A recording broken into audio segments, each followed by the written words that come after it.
Götürürdü sayıcı. Biz varsa başına büyük bayağı onca mayı etmeyeceğizinde bir korkusu gördük. Boşan içinde var. Benim de mayı oldu.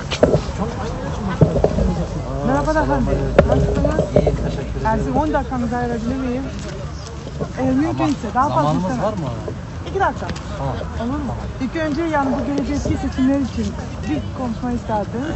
Bu mesela Tarih bana daha çok iyi bilirsiniz. Tarihte yazıldığı gibi yani Kırgız ve Türk bir doğan diyor. Evet. O yüzden şu anki durum, Kırgızistan'daki şu anki durum bizim mesela Türkleri de çok ilgilendirir. Evet. Ve o yüzden bu gelecek seçimde yani gelecekte bir cumhurbaşkanı olarak seçilmenizi çok dilerim. Çok isterdik. Çünkü bu sadece Türkleri değil, Kırgızistan'ın yani gelecekteki aydın güzel bir memleket olması için İnşallah. yani sizin başta durmanız lazım. İnşallah. Bir daha bir soru eğer mümkünse.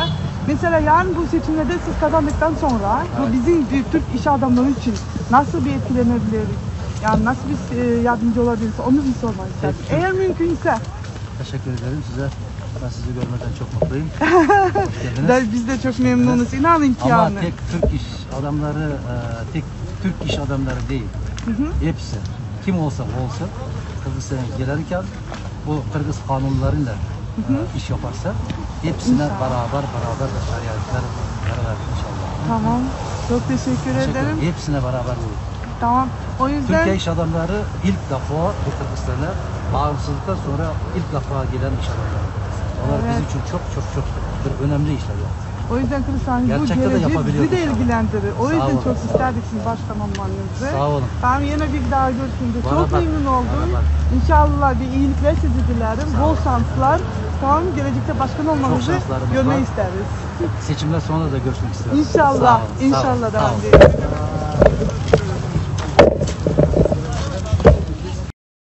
Мыйзамдуулугунан чыгып кетти. Жолдон чыгып кеткен машина сөз жок, авария болот. Авария болгондо өзү гана кырсыкка учурабай, жолдон келаткан адам сүзөт. Азыркы бийлик куну ушундай. Авариялык жолго чыгып алды. Мен санап бердим, 2 айдын ичинде 10 жолу мыйзамды бузуптур. Силер bir жолу мыйзамды бузуп көргүлөрчү, алып барып түрмөгө отургузат. Экинчиден, акыйкатсыздык. Кыргызстан акыркы 100 жылдагы эң оор күндү тар жол тайгак кечүүдө турат. Bir ay murun bir sensasiya oldu. Kırgızdın birinci intelligensiya anısının Lenin'e жазган katı табылды. Bir dungan 9 Kırgız жигит экен, Gölden, Çüyden, Koçkor taraftan. Биздин айылдан экөө кол коюптур. Исак Шайбеков менен Кемел Шабданов. Себеби Кемел Шабданов Алматыда Фрунзе менен чогулуп калып, экөө курдаш экен. Ошол аркылуу Ленинге кат жазыптыр. 21 пункттан турган өтүнүч, ошонун 17син Ленин 3 айда аткарыптыр. Биринчи пункт эмне? Кытайда тентип жүргөн кыргыз жерин алып келели, бизге жер бергиле дейт. Экинчи пункт эмне? Бизге букаралык граждандык бергиле дейт. Үчүнчү пункт эмне? Бизге мектеп салып бергиле дейт. Айланайын кыргыздар 100 жылдан кийин жерибиз буттун астында турат го. Букаралык биз Кыргызстандын гражданинсиз го. Эмне болуп атат? Азыркы бийлик элди бага албай, пенсия пособияга 20 миллион доллар Россиядан алдык. Бул уят. 20 миллион доллар, бул 1 миллиард 600 миллион сом. Президентти бакканга bir жылда 2 миллиард 600 миллион сом, 5 жылда 12 миллиард сом кетет. Силерге ошондой президенттин кереги барбы? Мына Усубалиев 24 жылда Кыргызстанды башкарып, 2 телехранитель бар болчу. Бирөө Мирошниченко деген мен таанып калдым. 2 телехранители. Азыркы президенттин 400 телехранители бар. Ошондой президенттин силерге кереги барбы? 17 резиденциясы бар. Кече Молдованын президенти Санду деген ант берди. 3 комнат үйдө жашайт экен. Грузиянын президенти Зуравашвили 4 комнат үйдө жашайт экен. Биздин президенттин 17 үйү бар. Гөлдө 2, Ошто, Бишкекте, Таласта, Нарында. Ой, жүдөгөн байкуш өлкөгө мынча убаранын эмне кереги бар? Парламентти сындап атасыңар туура. Парламентке жылына 700 миллион сом кетет 10 жылдан бери. Президентке 2 миллиард 600 миллион сом кетет. Ошо президентти баккан акчага силер 360 депутатты бага аласыңар. Ошол каттагы негизги маселе суверенитет маселеси. Азыркы келаткандар бир базарга келаткандай сезип атат да, мен базарком болом, президент болом. Анан кыргыздын байлыгын сатам, кум-төрдү сатам, жетим тоону сатам, анан дагы калам деп. Мына жердин астындагы байлыкты бөлөк Кыргызстанда айтпай эле коеюн. Бул жерде Талды булак бар, өзү жалпы тоннасы 124 тонна, 7 миллиард доллар. Буякта Куттуусай бар, 20 миллиард доллар. Экөө биригип Кыргызстанда бүт завод, фабрика эчтеке иштебесин. Ушул эки ишкана менен Кыргызстанды 15 жыл бакса болот. 30 миллиард доллар кеминдин күн батышында, күн чыгышында. Bir кеминдин байлыгы менен Кыргызстанды 30 жыл баксак болот. А биз Кудай сурап, пенсияга, мугалимге тыш дүйнөдөн айлык сурап жүрөбүз да, анан президентибизге 17 резиденциясы бар. Ошонун кереги барбы? Анан жетим тоо боюнча азыркылар сыягы. Ошол жана президент болом деп эмес, базарком болом деп келатышат да. Базардын башчысы болуп алсам, анан базардагы элдин ар кимдин акчасын берип сатып алам, анан тиякты чоң өлкөгө сатабыз деп. Кыргыз эли аны кечирбейт. Кыргыз эли тоо сатканды, жер сатканды кечирбейт. Кум-төрдөн кайсы кыргыз байыды? Кум-төрдөн жылына түшкөн жалпы кирешенин 2% элге жетет. Эгерде элестетип көрүңүз, Агороттон 100 мүшөк картошка чогултсаңыз, 98 мүшөгүн уурдап кетет. Ошентип картошка өстүрүп кереги барбы? Экеле мүшөгү ошондой жалпысынан суммасынан түшүндүргөндө. Мына Кум-төрдөгү коррупциянын деңгээли ошончолук. Ошол коррупцияны тыя албайсак, биякта экинчи мафия келатат. Ал кандай мафия? Бул кадимки Максимдин компаньондору.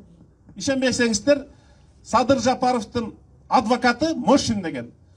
Бул Максимдин адвокаты болгон. Садыр Жапаровдун юристи Зулпуев деген. Бул Максимдин юристи болгон. Мына ошол Садыркуловду өлтүргөн компания топ бийликке келатат. Апрель окуяларын билесиңерби?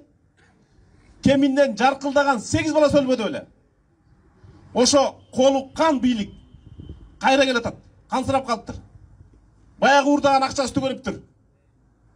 Урматтуу кыргыз эли ойгонбойлубу? Дагы аларды кетирет деп канча балдарды беребизби? Дагы аларды кетиребиз деп дагы 5 жыл кубалап жүрөбүзбү? Алардан башка 17 турат. Билими андан кем эмес. Тажрыйбасы андан кем эмес. Жана Адакан Кимсанбаев айтты, Бишкектен бияка чыккыча 60тан ашык билбордду санадык. Ал 150 миң сом эмес, чоңдору 600 миң сомдон. 2 ай мурун түрмөдө жаткан адам ошо кантип акчаны табат? А ошону Кыргызстан боюнча көбөйтүп койсоңуздар, ошол адал эмгек менен силер картошка чөп саткан акчага билборд илесиңерби? Уурдалган акча, арам акча, силердин чөнтөгүргө келе турган акча. Алар бүгүн мойнуңарга минип алды. Президент боло элек жатып мойнуңарга минип алды. Мынчалык деңгээлде кыргыз кул болгон эмес. Арыз шайлоодо акча, криминал, анан акимчилик иштеп атат. Тарыхтан сабак албайлыбы? 4-октябрдан сабак албайлыбы? Кайра жаңы төңкөрүшкө барабызбы? Футболдо баардык командага бир эле эреже. Биздин бир азаматыбыз 17 адам футбол ойноп атсак, ал көкпөрдүн эрежеси менен кирип кетти. Генералдык прокуратурага сотко айттык, бир эреже болсун. Жок, 17бизге бир эреже, Садыр Жапаровго бөлөк эреже. Мен 10 пунктун санап бердим. Биз мыйзам жазып жүргөн кишибиз. 2 айда 10 жолу мыйзам бускан киши кийин силердин укуңарды коргоп бере алабы? Мыйзам бусуу кадырес иш болуп калды да. Кече Жеңиш Молдохматов деген кыргыздын бир чыгаан жигити Замандаш партиясынын лидери элге кайрылды. 2 айда 10 жолу калп айтыптыр. Ой, урматтуу эл журт, падышаңар калпычы болсо, ошо менен тышкы дүйнө сүйлөшөбү? Падышаңар калпычы болсо, ошону эл сыйлайбы? Мына тандоо силерде. Калпычыны тандасаңар 5 жыл калпычы болуп жашайбыз. Адамгерчиликтүү, ыймандууну тандасаңар, ыймандуу жашоо келет, ыймандуу бийлик болот. Ошондуктан урматтуу эл журтум, силерге рахмат. Пандемия учурунда бийлик эмес, силер бири-бириңерге жардам бердиңер. Ошентип бири-бириңерди сактап калдыңар. Ушул жыл ден соолуктун, адамгерчиликтин жылы болсун, тынччылык болсун. Эң негизгиси мамлекеттүүлүктү сактап калалы. Кыргыз эли мындан 3 жыл мурун атаке бийди бий тандаганда жаңылган эмес. 2,5 жыл мурун хан Жантайды хан кылганда жаңылган эмес. Шабдан Баатырды Баатыр тандаганда жаңылган эмес. Кеминден Каныбек Осмоновдо чемпиондор чыккан. Бирок кошоматтын чемпиондору чыккан эмес. Азыр ошол биримдикке иштеп жүргөн, мурун СДПК иштеп жүргөн бир жапжаш инилерим, жапжаш болуп туруп 40 жыл иштегендей кошоматчы болуп алышыптыр. Азыр келелек бийликтин кошоматын кылып атышат. Мына Кыргызстандын шору, жана Путин айтпадыбы, Кыргызстан шорду экен деп. Ошондой кошоматчылардын айынан шорду болот. Мен кеминден баатырлар чыккан сыймыктанам. Эсирдин эл артисти чыккан Самара эжедей. Күреңкеевди комусу чыккан. Бирок кеминден эч убакта кошомат чыккан эмес. Мен ошол кошоматчыларга арданам. Кеминден академиктер чыккан, дүйнөнү титиреткен, Иманалиевдей, Данияровдей, Алтымышевдей. Азыр кеминдин атын Бишкекте кошоматчылар чыгарып атат. Ошо силердин уулуңар, силердин кулунуңар. Ошо кошоматчылар Кыргызстан түбүнө жетет.